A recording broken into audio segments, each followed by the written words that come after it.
our next myth around buying a home ownership is better than renting. So, this is always a hot topic because it's always the people who have a home that say renting is better. And it's usually the people who are renting and say, hey man, F you, I want the home. Like, you know what I mean? So I totally understand where people are coming from when saying home ownership is better. And I will say straight up, my own bias is, yes, it is better. It is factually better. But the problem with this sentence is the word better.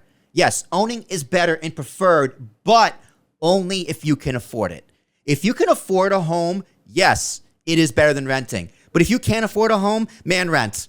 You're going to be much happier, much safer, much better. So that is my take on this myth. So Andrew, homeownership is better than renting. Why is it a myth? Totally a myth to your point from affordability standpoint.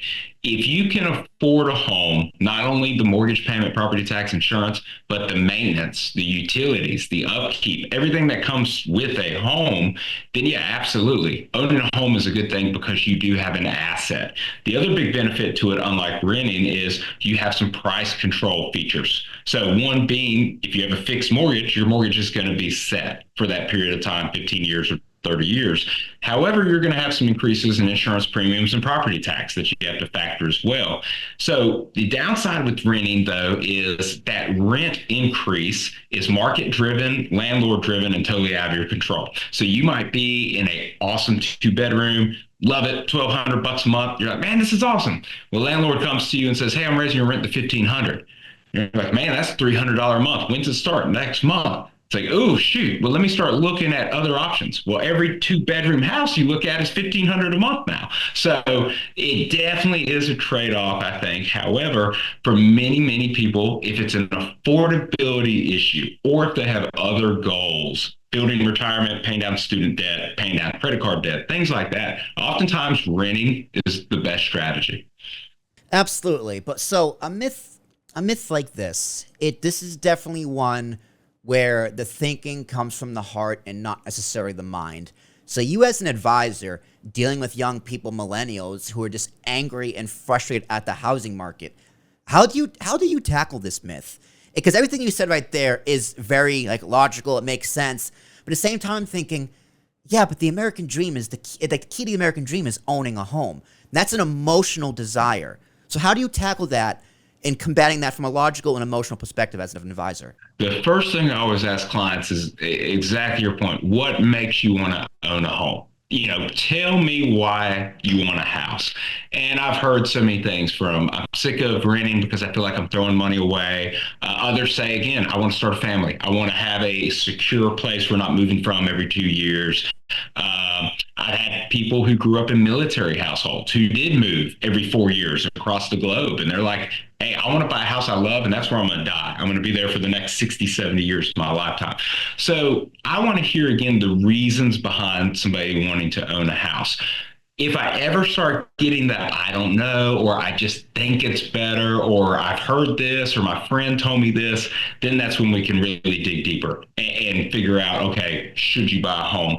The reality, though, like you mentioned, Will, is home prices are very expensive today. I mean, even here in Raleigh, North Carolina, which people who move from other metros like San Francisco or New York say the affordability is huge. Like, oh man, it's so cheap here. But for someone like me who grew up here, I mean, it's not cheap. 5 years ago, 10 years ago, 15 years ago, it has gotten more prohibitive, especially for a first time home buyer. So, I think, again, home buying is changing. I mean, rapidly. You're starting to see more house hacking where people are buying a home with roommates and or other siblings. You're starting to see a lot of support from mom and dad. Mom and dad are fronting the down payment or even splitting a mortgage.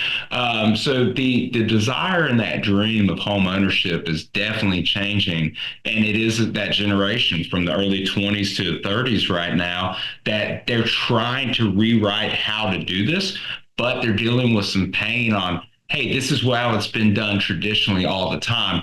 I want it that way. I don't want to be forced into having to do it this way. So there's definitely some give and take depending on how bad somebody wants to buy a house to determine, okay, do we need to sacrifice? Do you need a roommate for a year or two? Does it make sense to buy something 20 miles from the city because of affordability, even though you have to commute into work? So a lot of factors here to make it work, but yeah, it's a frustrating thing for sure.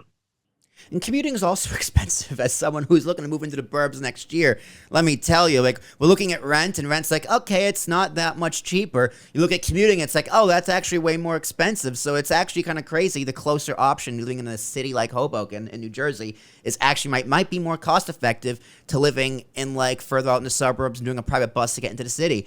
So it really comes kind of balancing the scales in what you want versus what you can afford. And yeah, being frustrated with what's going on in the world, it's not gonna help you. Like, yeah, I have the goal of renting for 2 more years, but that needs to be pushed. It is what it is. But again, back to that, owning a home is the key to the American dream or the pathway to the middle class. We're dead set as millennials as that is the key. That is the way to do it. Most people's inheritance is when you sell the home, and that's what you get in the estate. So how else can millennials reach this goal without buying a home? Because it is possible. With the younger generation wanting to buy a home right now is they are sacrificing a lot of the main dreams or components of a house. I'm seeing more people say, I'm going to buy a duplex so I can rent the other side and effectively pay for my mortgage.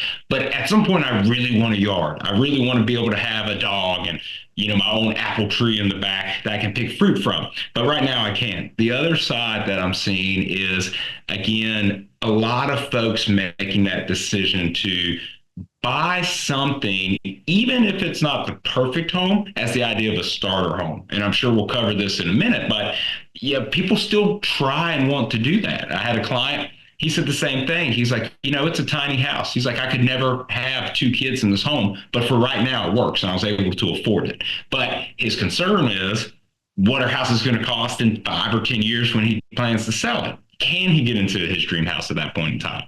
So oftentimes having that equity, having that asset can help you out. But there's so many creative ways that people can use, but oftentimes it does take that balance of give and take. I'm going to have to give something up to get what I want. As I'm hearing you talk, Andrew, I'm stuck in my mindset of this is an emotional battle versus a financial battle. So when it comes to the word better, emotionally, yeah, owning a home is way better. And the reason I'm going to say for that is security, especially if you have kids and kids that are getting older. Like if I have a kid in second grade, 8 years old, and they have friends in their community, and we have to move because rent is too high, I got to move into a different town, different school system. That's going to be expensive, and it's going to suck. The kid needs to make more friends. It's just that whole emotional thing is it's like, no, owning is definitely better for that. But financially, the physical side, no, renting is way better in almost every single way, like for real. So this myth comes down to, what do you believe in more, the money or the heart? And I truly do see both sides as someone who understands and contend with both and can be content with either. But I'm not starting a family until I have a kid in kindergarten, or I'm not gonna have a kid in kindergarten while renting. Put it that way. There you go.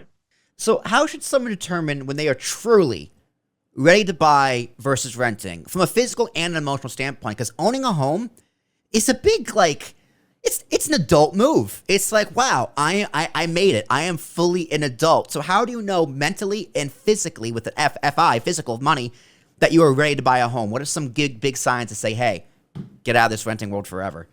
Two of the biggest things from a financial standpoint in the ability to buy a home is, one, your credit score. Are you able to get approved for a loan? Assuming you're not buying a home in cash, which most first-time home buyers aren't. Second, again, is your income. Do you have consistent income? Are you in a place where you can fit in a $2,500 or $3,000 payment every month? And will the bank allow that too? So those are the two biggest physical and fiscal reasons where, okay, I am ready to buy a home. But the other considerations are location. Are you in a place that you're happy, that you want to plant some roots and be there long term? And with your career, is that feasible? I've seen that with clients where they buy a house, they're real excited. 6 months later, they get told by their employer they have to move across the country. And they're like, man, we just bought this house. So looking at your career, what you do, and then the other side of it is, are you wanting to plant roots, or do you like that ability to move and be flexible? And I use the word nomad from a sense of, hey, you're in a city for 3 years. It was cool. You learned it, but now you want a new experience. So in those cases, oftentimes, maybe it's not the best time to buy until you are ready to really put down some roots. So I think those are the biggest considerations. And then the other factor with it too is what I consider smart buying. So looking at your lifestyle, your skill sets, your cash flow of what do you buy? Do you buy the fixer upper? Do you buy the brand new house? Do you buy the big yard that now you're going to have to get a tractor and a landscaper and et cetera, et cetera? So all of those things need to be taken into consideration. That way people, again, they don't get caught up in the allure and the excitement of buying. And then a month in, they're like, uh-oh, I made a big mistake here. Yeah, and then it's too late because, again, you're house rich but cash poor. But to put a bow on it, Andrew, is homeownership better than renting? Confirmed, plausible, or is it busted? Man, I say, unfortunately, it could go both ways. I still think it's plausible. Yeah. I think I agree. I think it's completely plausible. And again, because it comes back to how do you define the word better? It's a completely subjective question. And I do see both sides clearly, and I support both sides, and I'm not going to get mad at you if you say, F you, owning is better than renting. Because, yeah, in principle, I agree with you. But can you do it? And if you can't, then renting is always better. So plausible. This gets the big old plausible sticker across the screen.